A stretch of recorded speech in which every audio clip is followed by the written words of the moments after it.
Kulumbai Boykobu. Hi, this is Rajib from USA. I want to share something with you. जोंहा बेवहाय बर' community गैया.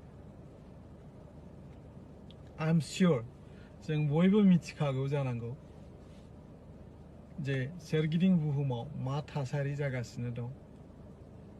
जों बयबो खैफोदाव गोग्लैनानै दं. मानोना बे गिथाव कर'ना भाइरासनि जाहोनाव.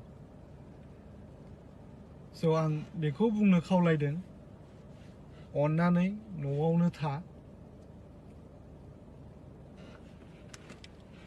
बेजों लोगोसे डक्टर नार्स गुबुनफोरनिबो हेल्प जागोन